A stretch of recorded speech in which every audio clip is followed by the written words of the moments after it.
Cartier surprised everyone with the release of the tank Must Solarbeat in 2021. This new tank added a photovoltaic battery to the iconic tank Must. What's more is that Cartier claimed that the watch featured an advanced high autonomy quartz movement that would run for at least 16 years with regular exposure to light.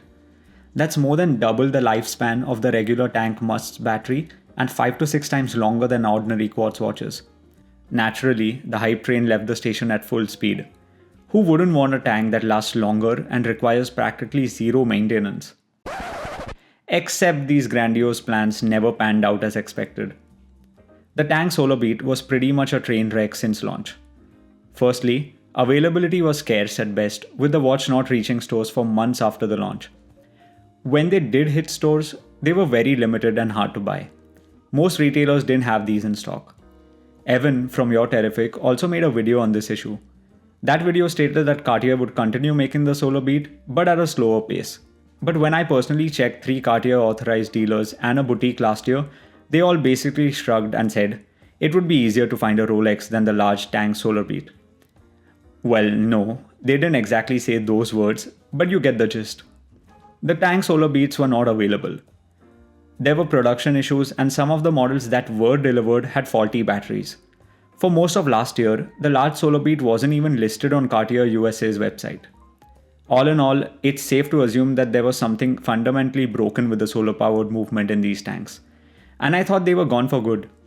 But plot twist, we finally have an update. In November 2024, Cartier did a silent launch updating the Solarbeats to a newer version with a new reference number, WSTA0120. All watches sold since then have the updated reference. And I have one right here. So what's new? Quite a lot actually. This refresh has revamped the Solarbeat collection completely with an updated movement, dial and strap. The new Solarbeat comes with a reworked movement that's more efficient with the way it charges, even with minimal exposure to light. Cartier says that the new movement should last a minimum of 16 years without a battery change. I haven't perfected my time machine yet, so I can't test this claim.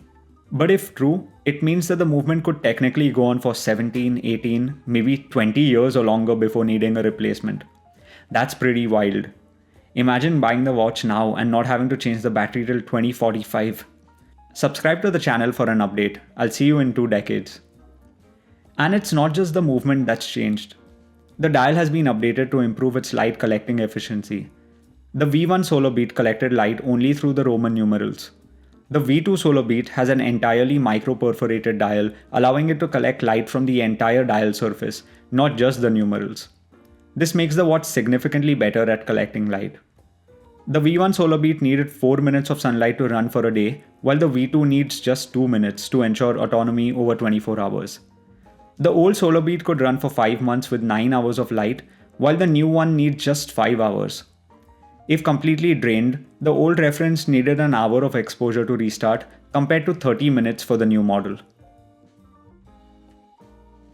Moreover, Cartier stated that the updated Solarbeat will run for 2 whole years once fully charged, without needing any more light, which is good news for vampires around the world. And for the month or so of ownership, the watch has worked just fine for me. I haven't left the watch out in the sun specifically, but just a normal, non-vampire level of sun exposure and indoor lights are enough to keep the watch going. The watch has been completely accurate with no observable deviations. A quirky feature of the minutes hand is that it jumps twice a minute, once at 40 seconds and once more at 60 seconds. A subtle visual difference between the older and newer references is that the version 1's numerals did not join, whereas V2's numerals connect, just like the regular tank must. How will this affect you and your experience? It absolutely won't. But hey, maybe you can throw this random fact out and impress a fellow watch nerd. The last change between the 2 models is the updated strap. The old Solarbeat came on a vegan leather strap made from apple skins, while the new reference comes on the standard calf leather strap.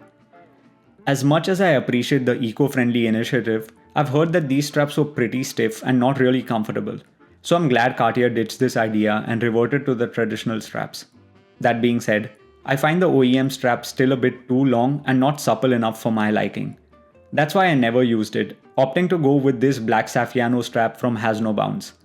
And yeah, this isn't sponsored. I bought it with my own money after using a similar strap in blue with the regular tank must. I really like their straps and recommend them as a real customer. All in all, this is a brilliant update to the tank. The watch retains all the other design elements that make the regular tank must so iconic. The dimensions are just perfect, with a case that's 33.7mm by 25.5mm wide and just 6.5mm thin. This makes the watch wear absolutely beautifully on my 6-inch wrist. Beautiful.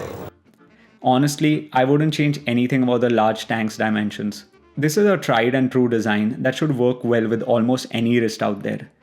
As you can see, the tank looks great on my 6-inch wrist and my wife's 5.5-inch wrist. And pardon the cliche, but there's just something so magical about wearing a tank. It's effortlessly stylish, never out of place, and works with literally anything. A suit, t-shirt, shorts, whatever. I've worn this thing everywhere.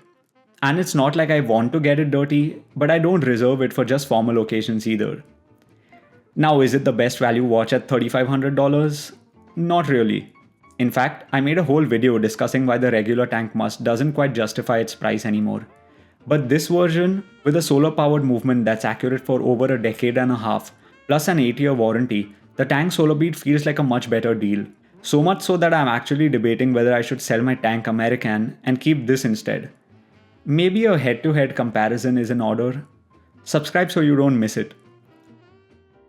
In conclusion, I know that Cartier never announced this update formally, so most people must be in the dark about it. But the updated tank is really available now. Go check the Cartier website and try calling your local dealer to see if they have one in stock. I did. Both my local Cartier boutique and an authorized dealer confirmed that the V2s have been trickling in since November and are available to buy. I hope this video helped. If it did, drop a like and subscribe. If you're shopping for a Cartier, let me know which one you're eyeing. And if you want to see more Cartier content from me, including the best alternatives to the tank, check out this playlist. And finally, happy watches and wonders to those celebrating. Talk to you in the next video very soon. Bye.